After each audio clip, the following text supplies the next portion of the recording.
হযরত হাসান হুসাইন রাদিয়াল্লাহু তাআলা তাদের মর্যাদা তাদের সম্মান রাসূলুল্লাহ সাল্লাল্লাহু আলাইহি ওয়াসাল্লাম হাসান হুসাইন তাদের পর্যন্ত ভালোবাসতেন তাদের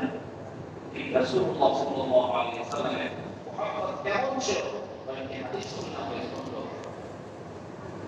হযরত আনাস বিন মালিক রাদিয়াল্লাহু তাআলা থেকে বর্ণিত রিওয়ায়াত রাসূলুল্লাহ সাল্লাল্লাহু আলাইহি ওয়াসাল্লাম থেকে ইরশাদ করা হয়েছিল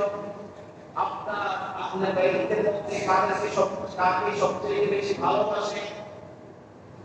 রাসূলুল্লাহ সাল্লাল্লাহু আলাইহি ওয়াসাল্লাম কে করা হয়েছিল তিনি সাল্লাল্লাহু আলাইহি ওয়াসাল্লাম বলেন কুরআনের মধ্যে আমার সবচেয়ে প্রিয় হলো হাসান এবং হুসাইন সুবহানাল্লাহ হাসান এবং হুসাইন ছিল রাসূলুল্লাহ সাল্লাল্লাহু আলাইহি ওয়াসাল্লামের সবচেয়ে প্রিয় আনাস রাদিয়াল্লাহু তাআলা বলেন তিনি বলেন ফাতিমা রাদিয়াল্লাহু তাআলা কে বলতেন আমার দুই সন্তানকে রাখবো রাসূলুল্লাহ সাল্লাল্লাহু আলাইহি ওয়াসাল্লাম তাদেরকে এত মহব্বত করতেন এত ভালোবাসতেন নবী সাল্লাল্লাহু আলাইহি ওয়াসাল্লাম ফাতিমা রাদিয়াল্লাহু তাআলা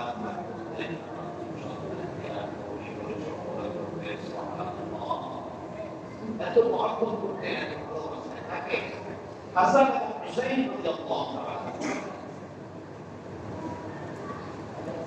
dan Rasulullah Rasulullah sallallahu alaihi wasallam jika sampai syukur bersyukur sedang saya radhiyallahu taala ada sesuatu karena seperti Malik radhiyallahu taala ini barang upamaki Ibn Ziyad al-Silam এবং সময় saya radhiyallahu taala Ziyad একটি public হিসাবে এর সম্পত্তি দেওয়া হয় আল্লাহ সাথে মালিক রাদিয়াল্লাহু তাআলা কোন সন্তান বাজে করে কথা বলতে পারেন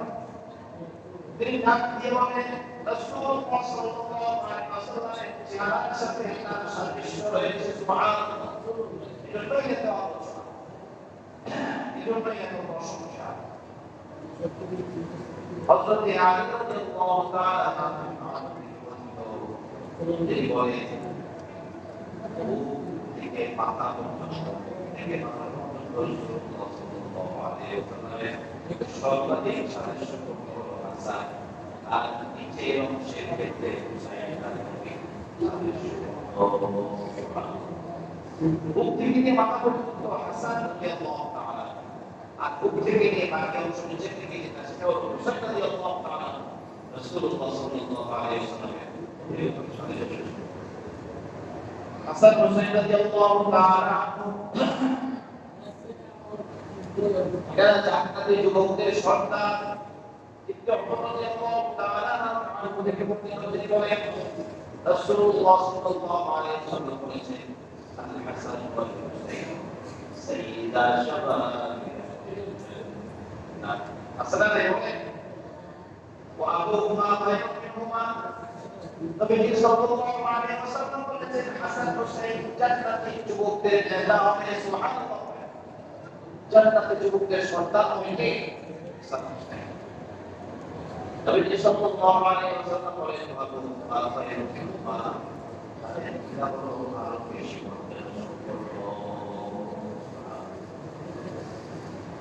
হাসান হুসাইন রাদিয়াল্লাহু তাআলা রাসূলুল্লাহ সাল্লাল্লাহু আলাইহি ওয়াসাল্লাম খুশবু করে রাসূলুল্লাহ সাল্লাল্লাহু আলাইহি ওয়াসাল্লাম বলেন তারা একটা হলো পুষ্পের পরিচয় সুবহানাল্লাহ এত মহব্বত করতে এত ভালোবাসেন উপস্থিতি হাসান হুসাইন রাদিয়াল্লাহু তাআলা কে ভালোবাসেন আল্লাহ তাকে ভালোবাসেন কে বলেছেন নবী সাল্লাল্লাহু আলাইহি ওয়াসাল্লাম বলেছেন নবী সাল্লাল্লাহু আলাইহি ওয়াসাল্লাম বলেন রাসূলুল্লাহ সাল্লাল্লাহু আলাইহি ওয়াসাল্লাম বলেছেন যে ব্যক্তি হাসান হুসাইনকে ভালোবাসবে আল্লাহ পাক রব্বুল আলামিন ভালোবাসবে আর যে আল্লাহ পাক রব্বুল আলামিন তাদের সাথে করবে বুঝতে পেরেছেন সুতরাং হুসাইন রাদিয়াল্লাহু তাআলা এবং তারা হত্যা করেছে এই নির্মম বৃত্ত এবং নির্দিষ্ট কাজে তারা অংশগ্রহণ করেছে, তারা সেখানে সম্পত্তি দিয়েছে এবং তারা নিয়োগ থেকেছে, প্রত্যেকটাই যে আমার গৃহীত হয়ে থাকবে, মানুষ তাদেরকে ক্রীড়া বলে স্মরণ করবে, তাদের প্রতি বিন্দুমাত্র কোনো মুসলমানের ভালোবাসা থাকতে হবে। এটাই হলো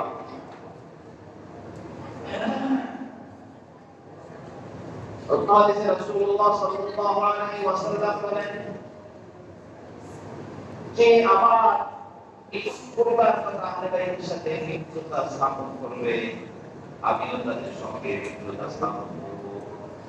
আর যারা তোমাদের সাথে তোমাদের পরিবারের সদস্যদের সাথে শত্রুতামি করবে, আমিও তাদের সাথে শত্রুতামি করব। যারা আমার পরিবারের বিরুদ্ধে অস্ত্র করবে, আমিও তাদের বিরুদ্ধে অস্ত্র করব। খুব ভালো করে মনে রাখতে হবে। এজন্য সাহাবায়ে কেরামদেরকে আহলে বাইতদেরকে কেউ বাজে মন্তব্য করবে, কেউ খারাপ কথা বলবে, তাদের সমালোচনায় লিপ্ত হবে, কোনো মুসলমান কখনো চুপ থাকতে পারবে না। প্রিয় উপস্থিতি, আমরা আজকে এখানে বোঝাতে পারলাম হাসান হুসাইন রাদিয়াল্লাহু তাআলা এই মর্যাদা দিয়েছেন, সম্মান নবী সাল্লাল্লাহু আলাইহি ওয়াসাল্লাম বলে দিয়েছেন, তাদেরকে ভালোবাসতে আল্লাহ তাদেরকে ভালোবাসবেন। তাদের সাথে শত্রুতামি করলে আল্লাহ তাদের বিরুদ্ধে শত্রুতায় করবেন, অস্ত্র ধরবেন। কথা বুঝতে পেরেছেন? এবং আহলে বাইত যারা রাসূলুল্লাহ সাল্লাল্লাহু আলাইহি ওয়াসাল্লামের পক্ষ থেকে তাদের শান, ঈমান, মর্যাদাকে স্পষ্ট করে দেওয়া হয়েছে। কোরআন এবং সুন্নাহয় আহলে বাইতের মর্যাদা আল্লাহ পাক রব্বুল আলামিন উপস্থিত। আসলে আমরা এরকম জানতে পারলাম কারবালার ইতিহাস, আমরা কম বেশি শুনেছি, ইতিহাস এবং এটা অনেক লম্বা ইতিহাস। যদি এখানে কোনো রকমের কোনো বাড়াবাড়ি সারাসারি বুঝতে হয়, এই সময়ের উপরে আল্লাহ পাক রব্বুল আলামিন আমাদেরকে বুঝার আমল করার তৌফিক দান করুন। সম্মানিত উপস্থিতি, গত সপ্তাহে আমাদের